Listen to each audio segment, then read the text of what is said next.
we had a patient, Karen, over in California who presented at the hospital. It was an HMO system with a blocked aorta.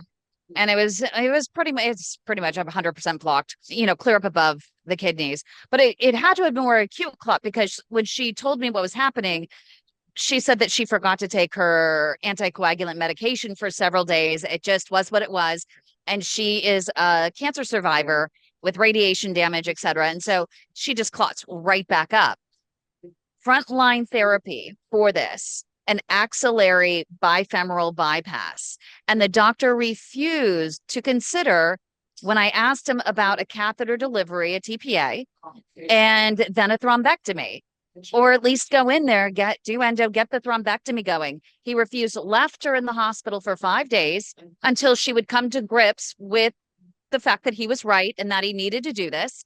And she ended up with, bed sores, things like that. And then finally, we were able to have another conversation with him because he left for the weekend.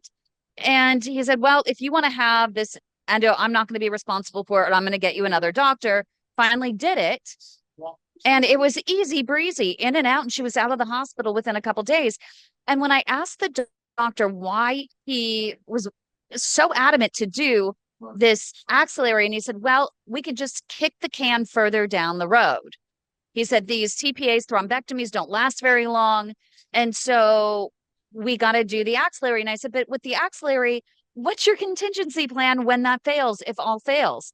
At least with the TPA, you still have maybe a thoracic bypass and then maybe an axillary. Even an axillary bifem, that's still not the right operation, right? An axillary bifem is like, for somebody who's really not a candidate for anything else, maybe he was afraid of actually cutting into the belly or doing a retroperitoneal approach to actually do an aorta bifem.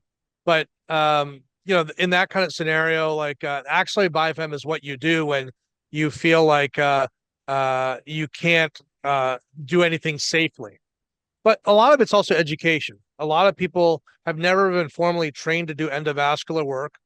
There are some surgeons who are older or whatnot who have not yet had some of this experience. But what we're seeing now is that it's becoming increasingly more common in the surgical community to do an endo first approach for some of these things. Because I do believe that there are a lot of great surgeons out there embracing these technologies and trying these things and thinking outside of the box as well too.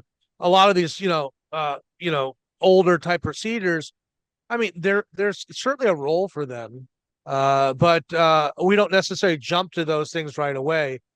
And in this particular case, especially with something acute like that, I can't talk about the particulars of this particular case because I haven't seen the films, but, trying thrombectomy, sometimes doing some adjunctive lysis, especially if they weren't doing anything right away, there's certainly no reason you can't try it.